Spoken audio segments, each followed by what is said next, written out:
આપણી સંકલ્પ ન્યૂઝ ચેનલને સબસ્ક્રાઇબ અને લાઇક કરો, બેલ આઇકન દબાવો જેથી આવનાર ન્યૂઝ અપડેટ્સની નોટિફિકેશન આપના મોબાઈલ પર સૌથી પહેલા પહોંચે. Like, subscribe and share the video. નમસ્કાર દર્શક મિત્રો, હું છું પૂજા ટંડેલ. સંકલ્પ ન્યૂઝમાં આપનું સ્વાગત છે. સમાચારની શરૂઆત કરતા પહેલા એક નજર આજના મુખ્ય સમાચારો પર. કપરાડા સામૂહિક આરોગ્ય કેન્દ્ર અને રેફરલ હોસ્પિટલમાં નળમાં આવતું ગંદુ પાણી અંગે લેખિત ફરિયાદ. પાણી પીવા લાયક મળે તે માટે વૈકલ્પિક વ્યવસ્થા કરવા તબીબો, કર્મચારીઓ, દર્દીઓની માંગ.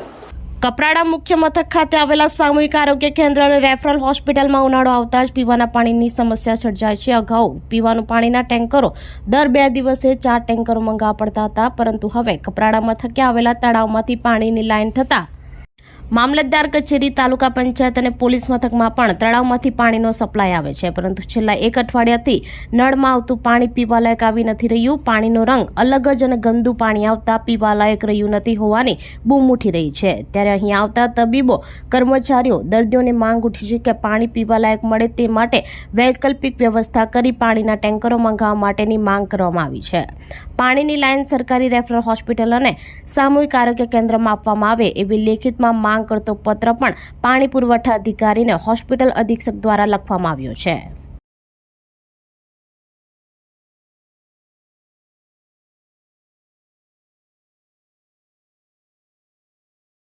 ઉમરગામના સરોંડા ગામે શ્રી કષ્ટભંજન દેવ મારુતિધામ મંદિરે મિની સાળંગપુર જેવા હનુમાનજીના દર્શન કરવા ભક્તોની ભીડ. સિંહાસન પર બિરાજેલા હનુમાનજીના માત્ર દર્શનથી લોકો ધન્ય થઈ જાય છે હોવાનું જણાવતા ભક્તો. ઉમરગામ તાલુકાના સરોંડા ગામે શ્રી કષ્ટભંજન દેવ મારુતિધામ મંદિરે મિની સાળંગપુર જેવા હનુમાનજીની સ્થાપના કરી ભક્તોની દર્શન કરવા ભીડ ઉમટી પડે છે. આ ગામમાં 2022ની સાલમાં બનાવેલ આ મંદિરની ખાસિયત એ છે કે સોનાના સિંહાસન પર સાળંગપુરના દાદાને બેસાડવામાં આવ્યા છે. મંદિરમાં દાખલ થતાની સાથે શ્રી ગણેશજી, શિવજીના દર્શન થાય છે. મંદિર વિશાળ પટાંગણમાં આવેલું હોય કોસ્ટલ હાઈવે અને રણિયામણા દરિયા કિનારે નજીક છે. જે લોકો સાળંગપુર નથી જઈ શકતા એવા લોકો માટે અહીં આવી દર્શન કરવાથી મનની ઈચ્છા પૂરી થઈ હોય તેવો અહેસાસ થાય છે. સ્વામિનારાયણ સંસ્થાએ નિર્માણ કરેલા આ મંદિરથી ગામમાં સુખ અને શાંતિનો માહોલ છે. સંજાણ ઉમરગામ રેલવે સ્ટેશન પર ઉતરીને નારગોલના દરિયા કિનારે મજા માણવાની સાથે હનુમાનજીના દર્શન કરવાનો લહાવો ખૂબ જ અલગ છે. સિંહાસન પર બિરાજેલ હનુમાનજીના માત્ર દર્શનથી લોકો ધન્ય થઈ જાય છે. મંગળવાર અને શનિવારના રોજ અહીં દૂર દૂરથી લોકો આવે છે. હનુમાનજી પાસે બેસી હનુમાન ચાલીસાનું પઠન કરે છે અને મનમાં રહેલ મનોકામનાની પ્રાર્થના કરે છે. કહેવાય છે કે મંગળવારનો દિવસ હનુમાનજીનો છે અને શનિવારે શનિદેવની કૃપા બની રહે છે તે માટેનો દિવસ છે. ત્યારે રામ ભક્ત હનુમાનજીના દર્શન કર્યા બાદ ભક્તો પણ આનંદની લાગણી અનુભવે છે હોવાનું જણાવ્યું હતું.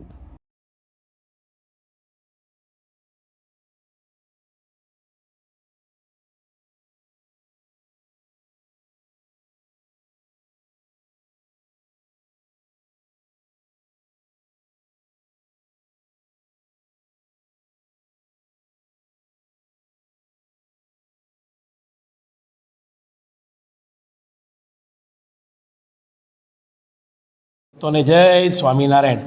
ઉમરગામ તાલુકાનું આ સરોંડા ગામ છે. શ્રી કષ્ટભંજન દેવ મારુતિધામ સારંગપુર તરીકે આ ઓળખાય છે. મિની સારંગપુર ધામ છે અને આ ગોલ્ડ સિંહાસનના અંદર હનુમાનજી મહારાજ બિરાજમાનને દર્શન આપે છે. અહીંયા હજારો હરિભક્તો આવે છે. આદિ વ્યાધિ ઉપાધિ કળિયુગના અંદર કષ્ટભંજન દેવ એવા દેવ છે જે બધાના મનોરથ પૂર્ણ કરે છે અને દેશ દેશાંતરથી આજુબાજુ ગામડાઓમાંથી હરિભક્તો આવે છે. અને જે ગરીબ હરિભક્તો છે જે સારંગપુર સુધી જઈ શકતા નથી, એટલે આ સારંગપુરના દર્શન, આ મિની સારંગપુરના દર્શન કરે એવી જ દાદાની અનુભૂતિ થાય છે અને બધાય ભક્તોના મનોરથ પૂર્ણ થાય છે અને બધાય ભક્તો સુખિયા થાય અને બધાય સુખીથી રહે એના માટે આ સારંગપુર ધામ બનાવવામાં આવ્યું છે અને બધાય ભક્તોના મનોરથ પૂર્ણ થાય એવી દાદાના ચરણોમાં પ્રાર્થના કરીને મારી વાણીને વિરમો હરિકૃષ્ણ. જય શ્રી રામ. આ જે કષ્ટભંજન દાદાનું મંદિર છે એ સારંગપુરમાં જે કષ્ટભંજન દેવનું મંદિર છે એવું જ છે. મૂર્તિ બી સેમ છે. એટલે અહીંયા અમે દર શનિવારે આવીએ છીએ અને ઘણીવાર અમે જે મનોકામના જે માની હોય તે અહીંયાથી મારી પૂરી થઈ છે. એટલે ત્યાં જઈને જેવી અનુભૂતિ થાય તેવી જ અહીંયા આવીને અમને અનુભૂતિ થાય છે. અને ઘણા બધા આજુબાજુના ગામમાંથી બી અહીંયા દર્શન કરવા માટે આવે છે. અમે પણ જ્યારથી આ મંદિર અહીંયા બન્યું ત્યારથી દર શનિવારે દર્શન કરવા માટે આવીએ છીએ. જય શ્રી રામ, જય હનુમાન. મારું નામ છે અનીસ પટેલ. હું બાજુના ગામ નારગોલથી આવું છું અને આ સરુંડામાં આપણા કષ્ટભંજન દેવ છે જે મિની સારંગપુર તરીકે પણ ઓળખાય છે, જે સરુંડામાં આવેલું છે. ને આ દાદાની બહુ કૃપા છે. એ લોકો દૂર દૂરથી આ દર્શન કરવા માટે આવે છે અને જે લોકો સારંગપુર નહીં જઈ શકે તે લોકો આવીને દર્શન કરે છે અને સારંગપુરમાં દર્શન કર્યા એવા દાદાના એવી અનુભૂતિ કરે છે. અંકલેશ્વર હાંસોટમાં બે ગઠિયાઓએ મહિલાને રૂપિયા 2 લાખનું સોનાનું મંગળસૂત્ર ચમકાવી આપવાના બહાને લઈને ફરાર. બંને ગઠિયાઓએ હળદર અને ડબ્બો માંગી 5 મિનિટ પછી ખોલવા કહેતા મહિલાએ ડબ્બો ખોલતા મંગળસૂત્ર ગાયબ.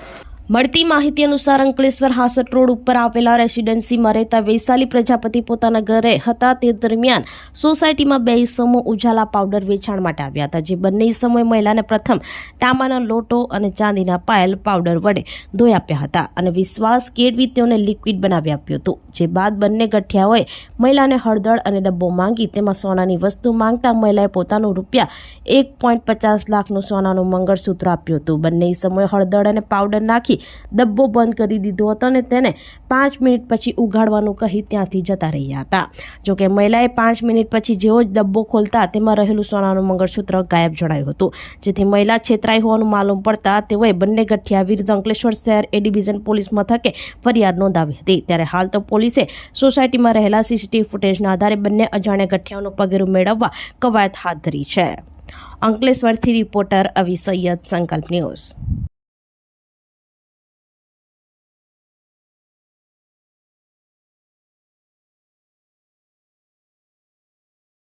ધરમપુરમાં મોરારી બાપુની 934મી શ્રી રામ કથાથી ખાંડા ગામ રામમય બનશે.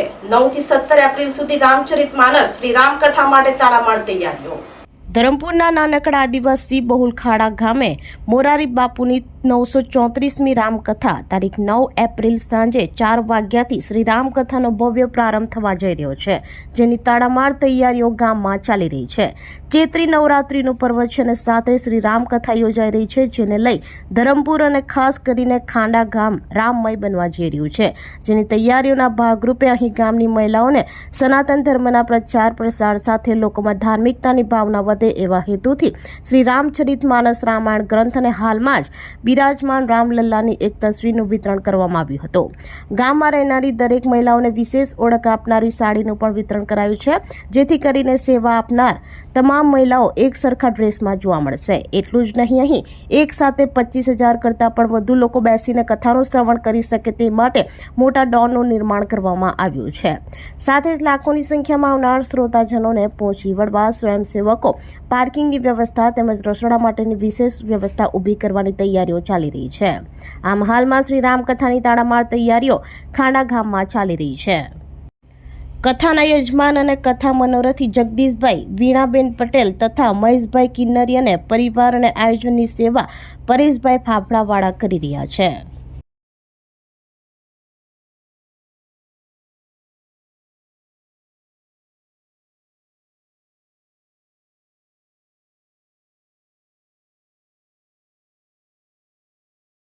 અંકલેશ્વર શહેર પોલીસે જાહેરમાં આંખ ફરકનો જુગાર રમતા 2 જુગારીઓને ઝડપી પાડ્યા.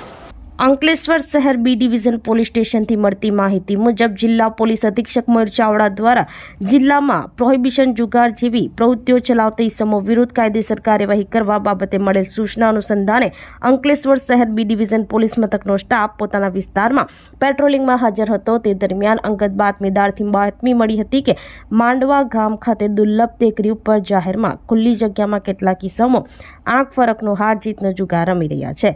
જે બાતમીના આધારે પોલીસે સ્થળ ઉપર રેડ કરતા આંખ ફરકનો જુગાર ચાલુ હોય પોલીસે સ્થળ ઉપરથી ફિરોઝ નસરુ મોગલ તેમજ નસરુ અમીર મોગલ નાવને જુગાર રમતા ઝડપી પાડ્યા હતા. પોલીસે બંને ઇસમોની અંગ ઝડપી કરતા તેઓ પાસેથી રોકડા રૂપિયા 11,250 તેમજ આંખ ફરકની પાવતીઓ મળી આવી હતી.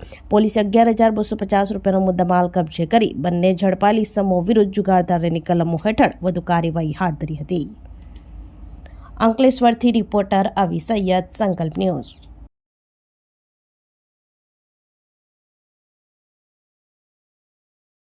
તો આ આજના સમાચારો. નવા સમાચારો સાથે કાલે ફરી મળીશું. નમસ્કાર.